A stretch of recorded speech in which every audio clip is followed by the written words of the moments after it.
సచిన్ రాజ్ అత్యాధునిక world class physiotherapy treatment తో అన్ని రకాల నొప్పులకు శాశ్వత పరిష్కారం. రాంప్రసాద్ గారు, ఎస్బీఐ ఫండ్స్లో మనం కొత్తగా వింటున్నది ఎస్ఐపి మిత్ర అని వింటున్నాము. సో ఈ ఎస్ఐపి మిత్ర అంటే ఏంటి? దీంట్లో ఎవరు ఇన్వెస్ట్ చేయొచ్చు? ఇది దేనికి యూస్ఫుల్ ఒకసారి చెప్తారా? ఎస్ఐపి మిత్ర ఇది రీసెంట్గా వచ్చిన ఎన్ఎఫ్ఓలో వాళ్ళు ఎక్కువగా ఇది బ్రోచర్లో ప్రింట్ చేసి మరీ పబ్లిష్ చేశారు ఎస్ఐపి మిత్ర. ఓకే, అయితే లెట్స్ నాట్ అంటే మనం ఒక ఎస్బీ ఒక బ్రాండ్గా ప్రమోట్ చేయదు, కానీ అసలు ఆ ఎస్ఐపి మిత్ర కాన్సెప్ట్ని అర్థం చేసుకుందాం. Okay, similar concept earlier ICICI mutual ఫండ్స్లో కూడా చెప్పారు. వాళ్ళు దాన్ని ఫ్రీడమ్ సిప్ అన్నారు, వీళ్ళు మిత్రా సిప్ అన్నారు. ఓకే, అంటే యాక్చువల్గా ఈ కాన్సెప్ట్ ఏంటంటే ఎస్ఐపి అండ్ ఎస్డబ్ల్యూపి కాంబినేషన్లో ఒక ఫైనాన్షియల్ ప్రొసీజర్ని డిఫైన్ చేయటం. Okay, SIP and SWP. అయితే ఇప్పటివరకు ఎస్ఐపి అంటే ప్రతి ఒక్కరికి తెలిసిపోయింది, systematic investment plan. Every month ఒక డేట్కి ఒక ఫిక్స్డ్ అమౌంట్ పెడతాము, అది అద్భుతంగా పెరిగిపోతుంది. 20 years ఉంటే 1 crore అవుతుంది, 30 years ఉంటే 4 crores అవుతుంది అనుకున్నారు. అంటే ఎస్ఐపి అనేది ఒక తమ్ము నెయిల్ అయిపోయింది. 3,000 పెట్టండి 10 కోట్లు అని కూడా పెట్టుకోవచ్చు. ఎందుకంటే 10 కోట్లు ఎప్పుడవుతుంది? 30-40 years ఉండి అవుతుంది, అప్పుడు దానికేం వాల్యూ ఉండదు. ఓకే, ఈ ఎస్ఐపి మిత్ర ఆర్ ఫ్రీడమ్ ఎస్ఐపి అంటే ఏంటంటే మీరు కొంతకాలం పాటు ఎస్ఐపి ద్వారా ఇన్వెస్ట్ చేసి అక్కడితో మీ ఎస్ఐపిని ఆపేసి మీరు ఎలాగైతే సిస్టమాటిక్గా ఎవ్రీ మంత్ ఇన్వెస్ట్ చేశారో అలానే ఎవ్రీ మంత్ సిస్టమాటిక్గా మీరు కొంత అమౌంట్ వెనక్కి తీసుకోవడాన్నే ఈ ఎస్ఐపి మిత్ర అన్నారు. ఎంత సిస్టమాటిక్గా అయితే మీరు మంత్లీ ఒక అమౌంట్ లెటర్స్ 10,000 ఇన్వెస్ట్ చేస్తూ పోతే మీరు సర్టన్ పీరియడ్ తర్వాత ఎస్ఐపిని ఆపి ఎవ్రీ మంత్ అలానే సిస్టమాటిక్గా అమౌంట్ వెనక్కి తీసుకోవడమే ఈ మిత్ర ఆర్ ఫ్రీడమ్. ఓకే, అంటే ఎలా ఉంటుంది 10 years ఇవి? ఎస్బీఐ వాళ్ళు ఇప్పుడు వీళ్ళు పబ్లిష్ చేసింది ఏంటంటే మీరు 8 years పాటు కనుక ఒక ఎస్ఐపి ఒక అమౌంట్ ఎక్స్ అమౌంట్ చేస్తే 8 years తర్వాత మీకు ఎవ్రీ మంత్ ఆ ఎక్స్ అమౌంట్ మీరు ఎస్డబ్ల్యూపి ద్వారా తీసుకోవచ్చు. అంటే ఎంత ఇన్వెస్ట్ చేస్తే అంత అమౌంట్ 8 years చేస్తే. అదే 10 years చేస్తే 1.5x, 12 years చేస్తే 2x, 15 years చేస్తే 3x అన్నారు. అంటే 10,000 రూపాయలు కనుక మీరు ఎస్ఐపి 8 ఏళ్ల పాటు చేస్తే అప్పుడు ఎస్ఐపి ఆపేసి అక్కడ నుంచి ఎవ్రీ మంత్ 10,000 రూపీస్ని మీరు లైఫ్ లాంగ్ తీసుకోవచ్చు అన్నారు. దానికి ఏమి లాక్ ఇన్ పెట్టలేదు.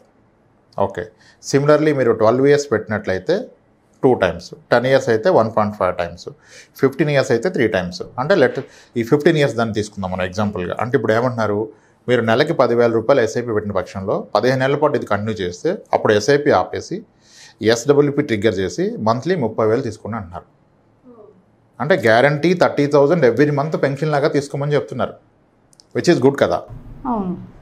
Which is very good. ఎందుకంటే ఇన్సూరెన్స్లో ఎన్నో ప్రొడక్ట్స్ వచ్చాయి ఇప్పుడు గ్యారంటీ రిటర్న్. ఎస్, అయితే థియరిటికల్లీ మనీ తీసుకోవడం పాసిబుల్, కానీ హౌ లాంగ్ అది వస్తుంది అంటే థియరిటికల్లీ పాసిబుల్ అని చెప్పకూడదు. కానీ looking at the past returns, okay, అది లైఫ్ లాంగ్ కాదు, జనరేషన్స్కి వచ్చేస్తుంది, ఎన్ని జనరేషన్స్కైనా వచ్చేస్తాయి. ఓకే, అయితే ఇది ఎలా పాసిబుల్ అంటే ఇప్పుడు టిపికల్గా మ్యూచువల్ ఫండ్స్ ఎస్ఐపి అంటే అందరు ఇప్పుడు 14-15 ఎస్ఐపి క్యాలిక్యులేటర్లు ఎంతెంతో పెట్టి క్యాలిక్యులేట్ చేస్తున్నారు. అవన్నీ వదిలేద్దాం, వెరీ కన్జర్వేటివ్ క్యాలిక్యులేషన్ చేద్దాం. ఒక వ్యక్తి నెలకి 10,000 రూపాయలు ఎస్ఐపి చేస్తున్నారు, 10,000 per month ఎస్ఐపి చేస్తున్నారు. ఓకే, సో ఇతను 15 ఏళ్ల పాటు చేశారు. Okay, 10,000 SIP for 15 years period చేసి అది కనుక ఒక 12% రిటర్న్ ఇస్తాయి.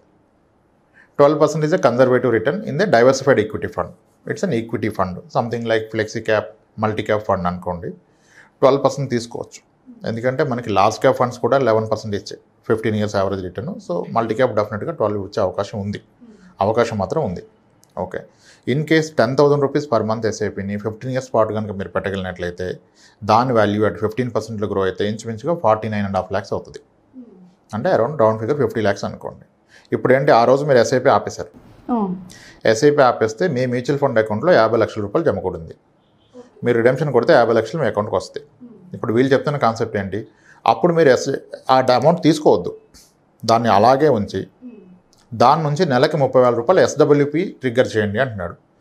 ఎస్డబ్ల్యూపి అంటే systematic withdrawal plan. Systematic withdrawal అంటే మనం ఎవ్రీ మంత్ వెళ్ళి విత్డ్రా చేయకుండా ఫస్ట్ ఆఫ్ ఆల్ మ్యూచువల్ ఫండ్ని మీరు ఎప్పుడైనా ఎంతైనా విత్డ్రా చేసుకోవచ్చు.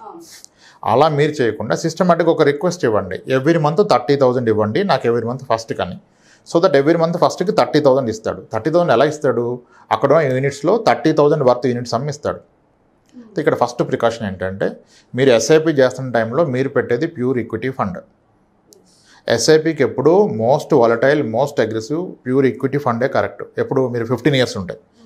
మార్కెట్ వాలటైల్ ఉండి అప్ అండ్ డౌన్ ఉంటేనే మీకు ఎస్ఐపిలో 12-13% వస్తాయి. మార్కెట్లో ఎటువంటి బ్యాడ్ ఈవెంట్ జరగకుండా, డౌన్ఫాల్ లేకుండా కన్సిస్టెంట్గా ఎలా వెళ్ళిందంటే మీకు 10% రిటర్న్ రాదు ఈక్విటీలో. ఈక్విటీలో ఎస్ఐపి ద్వారా ఎందుకు ఎక్కువ రిటర్న్ వస్తుందంటే మార్కెట్ వాలటైలిటీ వలన వస్తుంది. సో మీరు 15 ఇయర్స్ పాటు ఉన్నప్పుడు diversified equity fund something like flexi క్యాప్లో ఉన్నప్పుడు 12% వస్తుంది. కానీ మీకు 50 లక్షల రూపాయలు వచ్చాక మీరు డైవర్సిఫైడ్ ఈక్విటీ ఫండ్లో అప్పుడు అది లంసం అయిపోయింది కదా, ఉంటే మాత్రం మీకు వాలటైలిటీ ఎక్కువ ఉంటుంది. మార్కెట్ 20% పడిపోతే 50 లక్షల్లో 20% వెళ్ళిపోతుంది, 10 lakhs. కాబట్టి అప్పుడు ఏం చేయాలంటే, ఇప్పుడు అందుకే వాడేమంటాడంటే ఎస్బీఐలో మీరు first source fund, target fund అంటాడు. అంటే ఎస్ఐపి కొన్ని ఫండ్స్ రికమెండ్ చేశారు వాళ్ళ దాంట్లో, అలాగే ఎస్డబ్ల్యూపీకి ఒక ఫండ్ రికమెండ్ చేశారు. సో టిపికల్గా ఏంటంటే మోస్ట్ ఐడియల్ సొల్యూషన్ మీరు ఏ ఎయిమ్స్ అయినా పెట్టుకోండి, ఎస్బీఐ, ఐసిఐసిఐ అవసరం లేదు. These two are very good fund houses. But అవే అని కాదు, మీరు కెనరా ఫండ్ హౌస్ పెట్టుకోవచ్చు, హెచ్డిఎఫ్సి పెట్టుకోవచ్చు, ఏ ఫండ్ హౌస్ అయినా పెట్టుకోవచ్చు. మీకు 50 లక్షలు జమ కూడాక దాన్ని మీరు ఒక హైబ్రిడ్ ఈక్విటీ ఫండ్లోకి మూవ్ చేయండి. హైబ్రిడ్ ఈక్విటీ ఫండ్లోకి మూవ్ చేయండి.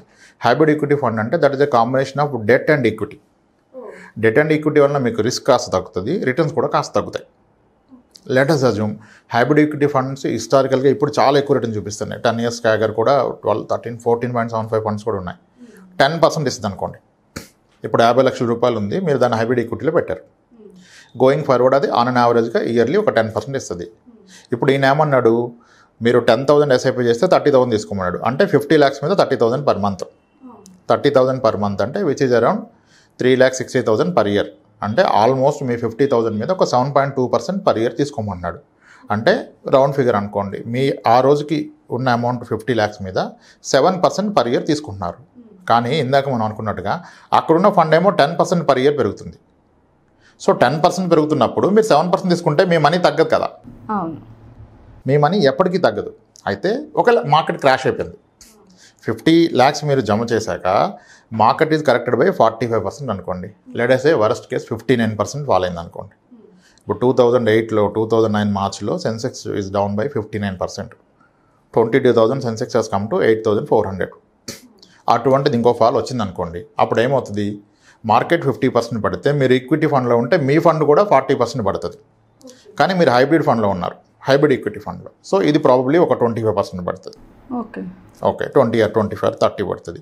30 పడితే ఏమవుతుంది, మీ 50 lakhs కాస్త తగ్గి 35 lakhs అవుతుంది. అయినా మీకేం అవసరం లేదు, ఆ మనీతో మీకు పని లేదు. మీకు కావాల్సిన నెలకు 30,000 కదా, మీకు 35 lakhs నెలకు 30,000 తీసుకోవచ్చు కదా రిడెంప్షన్ చేసి. అయితే అంత మార్కెట్ పడితే మార్కెట్ అక్కడ ఉంటుందా? 2009 మార్చ్లో ఫాల్ పడితే 2011 కల్లా మళ్ళీ సెన్సెక్స్ వెంట 26,000. సో కాబట్టి మీరు పెన్షనర్ కదా, మీరు మంత్లీ డబ్బులు తీసుకున్నప్పుడు మార్కెట్ పడితే కూడా మీకేం ఇబ్బంది లేదు. మీరు అనుకున్న SWP is like A guaranteed income. Every month మీకు 30,000 వస్తుంది. ప్రాబబ్లీ నెక్స్ట్ 1.5 yearలో 2 yearsలో మళ్ళీ మీ 35 lakhs 50 lakhs అవుతుంది. కానీ మీరు ఒక 10 years కంటిన్యూ అయితే hybrid equity fund on average 10% ఇచ్చేస్తుంది. అది 10 ఇచ్చినప్పుడు మీరు 7 తీసుకుంటే మీ క్యాపిటల్ తగ్గే అవకాశమే లేదు. ఇన్ఫ్యాక్ట్ మీ క్యాపిటల్ కూడా మళ్ళీ 15 yearsకి డబుల్ అయిపోద్ది. సో అంటే ఇట్స్ లైక్, అంటే మీరు పాస్ట్ హిస్టరీ చూసుకొని గత 15 years returns factoring all volatility in market factor చేసుకుంటే కూడాను ఇది క్వైట్ పాసిబుల్. 10,000 రూపాయలు నెలకి ఎస్ఐపి 15 ఏళ్ల పాటు పెడితే అక్కడ నుంచి ఎవ్రీ మంత్ 30,000 లైఫ్ టైం వచ్చేస్తాయి. సో అయితే 10,000, 30,000 బాగుంది కదా రైమింగ్ అని పెట్టకూడదు. అసలు ఇప్పుడు 45 ఏళ్ళ వయసులో ఉన్న వ్యక్తి ఉన్నాడు, 60 ఏళ్ళకి రిటైర్మెంట్, దీని మీద డిపెండ్ అవుదామంటే ఫస్ట్ నెలకి 30,000 సరిపోద్ది ఆయనకి ఖర్చు. ఆయనకి ఇప్పుడే 30,000 అయితే 60 ఏళ్ళు వచ్చాక 30,000 అవుతుంది కదా, 60,000 అవుతుంది కదా. అప్పుడు ఆయన నిజంగా ఈ కాన్సెప్ట్ వర్కౌట్ చేయాలంటే నెలకి 20,000 ఎస్ఐపి పెట్టాలి. ఇక్కడ ప్రాబ్లం ఏంటంటే రిటర్న్స్ ఎంత అవుతుంది అంటున్నారు కానీ నాకు ఎంత అవసరం చూడట్లేదు. ఖచ్చితంగా ఆయనకి 60,000 కావాలంటే 20,000 ఎస్ఐపి పెట్టాలి, 15 ఏళ్ళు టైం ఉంటాయి. ఓకే, ఇలా పర్పస్ని ఐడెంటిఫై చేసుకొని as a concept it will work out. కానీ amount may not work out for you. మీరు ఐడెంటిఫై చేసుకోవాలి మీకు ఎంత కావాలో. This a very good concept SIP SWP concept. అంటే ఇప్పుడు ఎస్ఐపి పెట్టే ఎస్డబ్ల్యూపీ స్టార్ట్ చేయాలంటే అవసరం లేదు. ఇప్పుడు ఆల్రెడీ రిటైర్డ్ 60 years ఉంది, ఆయన దగ్గర 50 లక్షలు ఉంది. ఇంకా ఆయన ఇప్పుడు కొత్తగా ఎస్ఐపి పెట్టారు కదా, డైరెక్ట్గా 50 లక్షలు తీసుకొచ్చి ఎస్డబ్ల్యూపీ స్టార్ట్ చేసుకొని నెలకు 30,000 తీసేసుకోవచ్చు. ఓకే, అంటే మనం పే చేయకుండా ఉన్న దాంతోనే. ఇప్పుడు మీ దగ్గర డబ్బులు లేవు కాబట్టి మీరు ముందు జమ చేసుకొని తర్వాత ఈ ప్రాసెస్కి వచ్చారు. మీ దగ్గర ఆల్రెడీ డబ్బులు ఉన్నాయి, అప్పుడు ఇంకా ఎస్ఐపి ఎందుకు, ఆ మనీ పెట్టి ఎస్డబ్ల్యూపీ తీసుకోవచ్చు. ఇప్పుడు ఈ కాన్సెప్ట్లో నేను పర్సనల్గా ఒక 60 clients ఉన్నారు నాకు. 60 years అండ్ అబవ్ ఉండి ఎస్డబ్ల్యూపీ ద్వారా మంత్లీ ఇన్కమ్, గ్యారంటీ ఇన్కమ్ తీసుకుంటున్న వాళ్ళు మన దగ్గర 86 years old క్లయింట్ ఉన్నారు, 82 ఉన్నారు, 76, 68 చాలామంది క్లయింట్స్ ఉన్నారు. This is a perfect solution for అంటే దెమ్. ఇది అందరూ ఇన్వెస్ట్ చేయొచ్చు అంటారా? ఎవరైనా చేసుకోవచ్చు, ఏ ఏజ్ గ్రూప్ అయినా చేసుకోవచ్చు. అండ్ దీనికి నామినీస్ ఉంటారు. నా తర్వాత ఏమవుద్ది మనీ అంటే ప్రాబ్లమే లేదు. You can have multiple nominees, వాళ్ళకి పాస్ అని అవుతుంది. మీరు ఉన్నంతకాలం మీరు ఎవరి మీద ఆధారపడకుండా ఒక పెన్షనర్ లాగా, ఇప్పుడు గవర్నమెంట్ ఎంప్లాయీ రిటైర్డ్ అయితే ఆయనకి పెన్షన్ ఉంది, సో ఆయన ఎవరి మీద డిపెండ్ కాదు. ఒక ప్రైవేట్ ఎంప్లాయీ రిటైర్ అయితే అప్పుడు వాళ్ళకి ఇది ఒక సొల్యూషన్. ఎస్, ఇది ఒక అద్భుతమైన కాన్సెప్ట్ అండి, దీన్ని అందరూ వాడుకోవచ్చు. ఓకే రాంప్రసాద్ గారు, మరి టెన్యూర్ అనేది 8 to 15 years అంతవరకు ఉంటుందా? ఎటువంటి టెన్యూర్ ఇక్కడ కాంప్లికేషన్ లేదు. వాళ్ళు ఐడియల్గా ఒక సినారియో చెప్పారు. మీరు ఎన్ని ఇయర్స్ అయినా పెట్టుకోవచ్చు. 8 years పెట్టుకుంటారా, 10 years, 12, 15, 20 years, ఎంతవరకు మేము కట్టగలుగుతామో. ఎస్, మీకు అంటే మీ అవసరాన్ని బట్టి మీరు కట్టగలగడం వేరు, మీ అవసరం వేరు. అంటే ఇప్పుడు ఒక 10 years అనుకుంటారు, మరి 8 years తోనే ఆపేస్తారు. చేసుకోవచ్చు. 8 months తర్వాత కూడా ఆపుకోవచ్చు, 8 days తర్వాత కూడా ఆపుకోవచ్చు. కానీ ఆపితే మీరు కట్టింది ఎంతో లేదు కదా, దాని మీద మీకు ఇంత రాదు కదా. ఓకే, వాళ్ళందరికీ అర్థమవడం కొరకు 8 years అయితేనేమో 10x పెడితే x అమౌంట్ వస్తుంది 8 years, 10 years అయితే 1.5x, 12 years అయితే 2x అన్నారు. కానీ వీటన్నిటికన్నా ప్రాక్టికల్ వే అయితే 15 yearsలో 3x ఈజ్ మోర్ ప్రాక్టికల్, ఎంత మార్కెట్ వాలటైల్ ఉన్నా. సో 15 years పాటు మీరు పెట్టిన దానికి 3 రెట్లు మీకు ఎవ్రీ మంత్ ఇన్కమ్ అయిపోతుంది. సో అద్భుతంగా వర్కౌట్ అవుతుంది. ఎవరైనా కన్సిడర్ చేయొచ్చు, తీసుకోవచ్చు. Thank you Ram. Right, thanks.